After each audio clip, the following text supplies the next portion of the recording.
ಹೆಣ್ಣು ಮಕ್ಕಳನ್ನು ಹೊರೆಯಂತೆ ಕಾಣುವ ಸಮಾಜದಲ್ಲಿ ಹೆಣ್ಣು ಅಂದರೆ ಸಾಕು ಈಗಲೂ ಅನೇಕರಿಗೆ ತಾತ್ಸಾರ ಭಾವ. ಅತ್ಯಂತ ಕೆಳಮಟ್ಟದಲ್ಲಿ ನೋಡುತ್ತಾ ಹೆಣ್ಣು ಮಗು ಹುಟ್ಟಿತೆಂದರೆ ಅದೆಂಥದೋ ಬೇಸರ. ಆದರೆ ಈಗ ಸ್ವಲ್ಪ ಕಾಲ ಬದಲಾಗ್ತಾ ಇದೆ. ಆದರೆ ಆಗ ದೇಶದಲ್ಲಿ ಬಡತನ, ತಿನ್ನಲು ಊಟವಿಲ್ಲದಂತಹ ಪರಿಸ್ಥಿತಿ. ಇದರಲ್ಲಿ ಹೆಣ್ಣು ಮಗು ಹುಟ್ಟಿತೆಂದರೆ ಅದಕ್ಕೆ ಮದುವೆ, ಮುಂಜಿ ಹೀಗೆ ಅನೇಕ ಖರ್ಚುಗಳಿಗೆ ನಜ್ಜುಗುಜ್ಜಾಗ್ತಿದ್ರು. ಆ ಭಯದಲ್ಲಿ ಹೆಣ್ಣು ಮಗುವೆಂದರೆ ಬೇಡವೇ ಬೇಡ ಎಂಬ ಭಾವನೆ ಮನಸ್ಥಿತಿಯನ್ನು ಬೆಳೆಸ್ಕೊಂಡಿದ್ರು. ಇದಕ್ಕೆ ಮುಖ್ಯ ಕಾರಣ ಜನರಲ್ಲಿನ ಅನಕ್ಷರತೆ. ಸರಿಯಾದ ಶಿಕ್ಷಣ ಇಲ್ದಿದ್ರಿಂದ 7-8 ಮಕ್ಕಳಾಗುವ ತನಕವೂ ಹಾಗೆ ಬಿಡ್ತಿದ್ರು. ಕೆಲವೊಮ್ಮೆ ಮಕ್ಕಳ ಸಂತಾನ ತಾನೇ ತಾನಾಗಿ ನಿಲ್ಲಬೇಕು, ಅಲ್ಲಿವರೆಗೂ ಆದಷ್ಟಾಗಲಿ ಅಂದುಕೊಂಡು ಹಾಗೆಯೇ ಬಿಟ್ಟು ಬಿಡುತ್ತಿದ್ರು. ಹಾಗೆಯೇ ಬಿಟ್ಟು ದೇಶದ ಜನಸಂಖ್ಯೆಗೆ ಬಹುದೊಡ್ಡ ಕೊಡುಗೆಯನ್ನೇ ನೀಡಿದ್ದಾರೆ.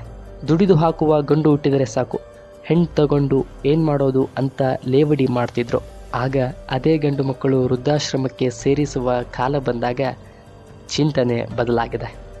ಹಾಗೂ ಜನ ಎಚ್ಚೆತ್ತುಕೊಂಡು 1-2 ಮಕ್ಕಳಿಗೆ ಫ್ಯಾಮಿಲಿ ಪ್ಲ್ಯಾನಿಂಗನ್ನು ಮಾಡಿಕೊಂಡಿದ್ದಾರೆ. ಆಗಿನ ಥರ ಈಗ ಹುಟ್ಟಿದ ಹೆಣ್ಣು ಮಗುವನ್ನು ತಾತ್ಸಾರ ಭಾವದಿಂದ ನೋಡುವುದಿಲ್ಲ.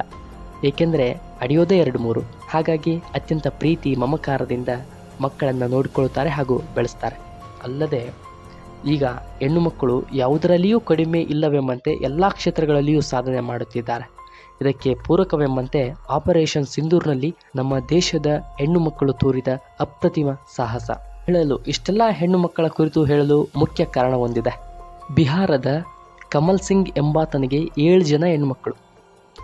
ನಿಮಗೆ ಆಶ್ಚರ್ಯವಾಗಬಹುದು, ಈತ ಆ 7 ಹೆಣ್ಣು ಮಕ್ಕಳಿಗೂ ಸರ್ಕಾರಿ ನೌಕರಿಯನ್ನು ಕೊಡಿಸಿದ್ದಾನೆ. ಇದರ ಕುರಿತಾಗಿ ಸ್ವಲ್ಪ ಮಾಹಿತಿಯನ್ನು ಈ ವಿಡಿಯೋದಲ್ಲಿ ತಿಳಿದುಕೊಳ್ಳೋಣ. ಇದಕ್ಕೂ ಮೊದಲು ನೀವಿನ್ನು ನಮ್ಮ ಚಾನಲ್ಗೆ ಸಬ್ಸ್ಕ್ರೈಬ್ ಆಗಿಲ್ಲ ಅಂದರೆ ಈ ಕೂಡಲೇ ಸಬ್ಸ್ಕ್ರೈಬ್ ಆಗಿ ಪಕ್ಕದಲ್ಲಿ ಕಾಣುವಂತಹ ಬೆಲ್ ಐಕಾನ್ ಮೇಲೆ ಕ್ಲಿಕ್ ಮಾಡಿಕೊಳ್ಳಿ. ಬಿಹಾರದ ಎಕ್ನಾ ಬಜಾರದವರಾದ ಕಮಲ್ ಸಿಂಗ್ ಮತ್ತು ಶ್ರದ್ಧಾ ದೇವಿಗೆ 8 ಜನ ಮಕ್ಕಳು. ಅದರಲ್ಲಿ 7 ಜನ ಹೆಣ್ಣು ಮಕ್ಕಳಿಗೂ ಒಬ್ಬ ಗಂಡು ಮಗ. 7 ಜನ ಹೆಣ್ಣು ಮಕ್ಕಳಾದಾಗ ಊರಲ್ಲಿ ಈತನಿಗೆ ಜನ ಗೇಲಿ ಮಾಡ್ತಿದ್ರಂತೆ. ನೋಡ್ತಾ ಇರು, ಅವರು ಹೇಗೆ ನಿನ್ನ ಸಂಪತ್ತನ್ನ ತಗೊಂಡು ಹೋಗ್ತಾರೆ ಅಂತ. ಅಷ್ಟಕ್ಕೂ ಸಂಪತ್ತು ಒಯ್ಯಲು ಈತ ಅಗರ್ಭ ಶ್ರೀಮಂತನಂತ ತಿಳಿದುಕೊಳ್ಬೇಡಿ. ಈತ ಸಾಮಾನ್ಯ ಬಡವರ್ಗದ ಕುಟುಂಬಕ್ಕೆ ಸೇರಿದವರು. ಈತ ಜನರು ಮಾತನಾಡುತ್ತಿದ್ದ ಗೇಲಿ ಮಾತುಗಳಿಗೆ, ಅಪಹಾಸ್ಯಕ್ಕೆ ಕಿವಿಗೊಡದೆ ಆತ್ಮವಿಶ್ವಾಸದಿಂದ ಅವರನ್ನ ಸ್ವಾವಲಂಬಿಯಾಗಿ ಬೆಳೆಸಲು ಬಹಳ ಶ್ರಮಪಟ್ಟನು. ಈತನದು ಹಿಟ್ಟಿನ ಗಿರಣಿಯ ವ್ಯಾಪಾರ. ಅದರಲ್ಲಿಯೇ ಸಂಪಾದಿಸಿ 7 ಜನ ಹೆಣ್ಣು ಮಕ್ಕಳನ್ನ ಓದಿಸಿ ವಿದ್ಯಾವಂತರನ್ನಾಗಿ ಮಾಡಿ ಅವರನ್ನ ಸ್ವಾವಲಂಬಿಯನ್ನಾಗಿಸಿದ್ದಾರೆ. ಅನೇಕ ಕಷ್ಟದ ದಿನಗಳನ್ನ, ಊಟವಿಲ್ಲದ ದಿನಗಳನ್ನ ಸಹ ಇವರು ಅನುಭವಿಸಿದ್ದಾರೆ. ಎಂತಹ ಆರ್ಥಿಕ ಸ್ಥಿತಿ ಕುಗ್ಗಿದರೂ ಮಕ್ಕಳ ವಿದ್ಯಾಭ್ಯಾಸಕ್ಕೆ ತೊಂದರೆಯಾಗದಂತೆ ಬೆಳೆಸಿದ್ದಾನೆ. ಇವರನ್ನ ದೈಹಿಕವಾಗಿ ಸದೃಢಗೊಳಿಸಲು ಬೆಳಗ್ಗೆ ನಸುಕಿನ ಜಾವ 4 ಗಂಟೆಗೆ ಎಬ್ಬಿಸಿ ಎಲ್ಲರನ್ನೂ ಓಡಿಸುತ್ತಿದ್ದನಂತೆ. ಅಲ್ಲದೆ ರಾತ್ರಿ 11 ಗಂಟೆಯವರೆಗೂ ಇವರು ಅಭ್ಯಾಸ ಮಾಡ್ತಿದ್ರು. ಕೊನೆಗೆ ಈ 7 ಜನ ಹೆಣ್ಣು ಮಕ್ಕಳು ಸರ್ಕಾರಿ ನೌಕರಿಯನ್ನ ಗಿಟ್ಟಿಸಿಕೊಂಡು ತಂದೆಯ ಕೀರ್ತಿಯನ್ನ ಎತ್ತಿ ಹಿಡಿದಿದ್ದಾರೆ.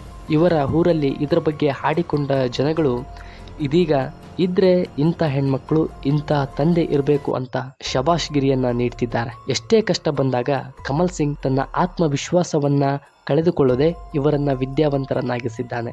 ಇದಕ್ಕೆ ಬೆನ್ನೆಲುಬಾಗಿ ಕಮಲ್ ಸಿಂಗರ ಹೆಂಡತಿ ಶ್ರದ್ಧಾದೇವಿಯ ಪಾತ್ರವು ಮರೆಯಲಾರದ್ದು. ಇದೀಗ ರಾಣಿ ಕುಮಾರಿ ಸಿಂಗ್ ಬಿಹಾರ್ ಪೊಲೀಸ್ನಲ್ಲಿ ಕೆಲಸ ಮಾಡುತ್ತಿದ್ದಾರೆ. ರೇಣು ಕುಮಾರಿ ಸಿಂಗ್ ಸಶಸ್ತ್ರ ಸೀಮಾ ಬಲ SSBಯಲ್ಲಿದ್ದಾರೆ. ಸೋನಿ ಕುಮಾರಿ ಸಿಂಗ್ CRPF ನಲ್ಲಿ ಸೇವೆ ಸಲ್ಲಿಸುತ್ತಿದ್ದಾರೆ. ಕುಮಾರಿ ಪ್ರೀತಿ ಸಿಂಗ್ ಅಪರಾಧ ವಿಭಾಗದಲ್ಲಿ ಸೇವೆ ಸಲ್ಲಿಸುತ್ತಿದ್ದಾರೆ. ಕುಮಾರಿ ಪಿಂಕಿ ಸಿಂಗ್ ಅಬಕಾರಿ ಪೊಲೀಸ್ ಇಲಾಖೆಯಲ್ಲಿ ಸೇವೆ ಸಲ್ಲಿಸುತ್ತಿದ್ದಾರೆ. ಹಾಗೆಯೇ ಕುಮಾರಿ ರಿಂಕಿ ಸಿಂಗ್ ಬಿಹಾರ ಪೊಲೀಸ್ನಲ್ಲಿ ಸೇವೆ ಸಲ್ಲಿಸುತ್ತಿದ್ದಾರೆ. ಮತ್ತು ನಾನಾ ಸಿಂಗ್ ಸರ್ಕಾರಿ ರೈಲ್ವೆ ಪೊಲೀಸ್ನಲ್ಲಿ ಕೆಲಸ ಮಾಡುತ್ತಿದ್ದಾರೆ. ಒಟ್ಟಾರೆ 7 ಜನ ಸಮವಸ್ತ್ರದಲ್ಲಿ ದೇಶಕ್ಕೆ ಸಮರ್ಪಿತರಾಗಿದ್ದಾರೆ. ಇವರೆಲ್ಲ ಕೂಡಿಕೊಂಡು ತನ್ನ ಅಪ್ಪನಿಗೆ ಊರಲ್ಲಿ 4 ಅಂತಸ್ತಿನ ಮನೆಯನ್ನ ಕಟ್ಟಿಸಿಕೊಟ್ಟು ಈತನಿಗೆ ಹೀಗೆ ಹೇಳ್ತಾರೆ, ನಮ್ಮ ಮೇಲಿನ ನಿಮ್ಮ ನಂಬಿಕೆಯ ಗುರುತು ಹಾಗೂ ಇದು ನಿನ್ನ ಪಿಂಚಣಿ ಬಾಬಾ ಎಂದು ಹೇಳಿ ಮನೆ ಕೊಟ್ಟಿದ್ದಾರೆ. ಅಲ್ಲದೆ ಆತನಿಗೆ ಹಿಟ್ಟಿನ ಗಿರಣಿಯ ಕೆಲಸವನ್ನ ಬಿಟ್ಟು ಬಿಡಲು ಕೇಳ್ಕೊಳ್ತಾರೆ. ಆದರೆ ಅದಕ್ಕೆ ಇದಕ್ಕೆ ಮಣಿಯದೆ ಇದು ನಮ್ಮ ಕಷ್ಟದ ದಿನಗಳಲ್ಲಿ ದಾರಿದೀಪವಾಗಿದೆ. ನಮಗೆ ಅನ್ನವನ್ನ ನೀಡಿದ ಕೆಲಸವಿದು. ಯಾವುದೇ ಕಾರಣಕ್ಕೂ ಇದನ್ನ ನಾನು ಬಿಡಲಾರೆ. ಬಂದ ದಾರಿಯನ್ನ ಎಂದಿಗೂ ಮರೆಯಬಾರದು ಅಂತ ಹೇಳ್ತಾರೆ ಕಮಲ್ ಸಿಂಗ್. ಈಗಲೂ ಆ ಹಿಟ್ಟಿನ ಗಿರಣಿಯನ್ನ ಊರಲ್ಲಿ ನಡೆಸ್ತಿದ್ದಾರೆ. ಇನ್ನು ಈ ಹೆಣ್ಣು ಮಕ್ಕಳ ತಾಯಿ ಶ್ರದ್ಧಾದೇವಿ ಹೇಳ್ತಾರೆ, ನಾವು ಊಟಕ್ಕಾಗಿ ಹೆಣಗಾಡಿದ ದಿನಗಳನ್ನ ನೆನಪಿಸಿಕೊಳ್ಳಲಾರದೆ ಇರಲಾರೆವು. ಆದರೆ ಇಂದು ನನ್ನ ಹೆಣ್ಣು ಮಕ್ಕಳು ಅದನ್ನೆಲ್ಲ ಅಳಿಸಿ ಹಾಕಿದ್ದಾರೆ. ಹೆಣ್ಣು ಮಕ್ಕಳು ಒಂದು ಆಶೀರ್ವಾದ ಅಂತ ಹೇಳ್ತಾರೆ ಅವರ ತಾಯಿ. ಅಲ್ಲದೆ ಇವರ ಒಬ್ಬನೇ ಮಗನಾದ ರಾಜೀವ್ ಸಿಂಗ್, ಈತನನ್ನು ನಿರ್ಲಕ್ಷ್ಯ ವಹಿಸದೆ ಈತನಿಗೂ ಬಿಟೆಕ್ ಪದವಿಯನ್ನ ಮುಗಿಸಿಕೊಂಡು ದೆಹಲಿಯಲ್ಲಿ ನೆಲೆಸಿದ್ದಾನೆ. ಈತನು ಸಹ ನನ್ನ ಸಹೋದರಿಯರು ನನಗೆ ಯಾವುದಕ್ಕೂ ಕೊರತೆ ಮಾಡದೆ ಸದಾ ಬೆನ್ನೆಲುಬಾಗಿ ನಿಂತಿದ್ದಾರೆ ಎಂದು ಸಹೋದರಿಯರ ಕುರಿತು ಮೆಚ್ಚುಗೆಯನ್ನ ವ್ಯಕ್ತಪಡಿಸಿದ್ದಾನೆ. ಒಟ್ಟಾರೆಯಾಗಿ ಆ ತಂದೆ ಮಾಡಿದ ತ್ಯಾಗ, ಅದಕ್ಕೆ ಬೆನ್ನೆಲುಬಾಗಿ ನಿಂತ ಆತನ ಹೆಂಡತಿ ಅವರ ಆತ್ಮವಿಶ್ವಾಸವನ್ನ ಉಳಿಸಿಕೊಂಡು ತಂದೆ ತಾಯಿಯರ ಕೀರ್ತಿ ತಂದ ಹೆಣ್ಣು ಮಕ್ಕಳ ಬಗೆಗೆ ಎಲ್ಲರೂ ಮೆಚ್ಚುಗೆಯನ್ನು ವ್ಯಕ್ತಪಡಿಸಿದ್ದಾರೆ. ಈ ಕುರಿತು ಆ ಹೆಣ್ಣು ಮಕ್ಕಳ ಬಗೆಗೆ ನಿಮ್ಮ ಅನಿಸಿಕೆ ಏನೆಂಬುದನ್ನು ಹಾಗೂ ಆ ತಂದೆಯ ವಿಶ್ವಾಸದ ಬಗೆಗೆ ನಿಮ್ಮ ಅಭಿಪ್ರಾಯ ಏನೆಂಬುದನ್ನು ಕಮೆಂಟ್ ಬಾಕ್ಸ್ನಲ್ಲಿ ತಿಳಿಸಿ. ವಿಡಿಯೋ ಇಷ್ಟವಾಗಿದ್ದರೆ ಲೈಕ್ ಮಾಡಿ, ಸಬ್ಸ್ಕ್ರೈಬ್ ಮಾಡಿಕೊಳ್ಳಿ. ಧನ್ಯವಾದಗಳು.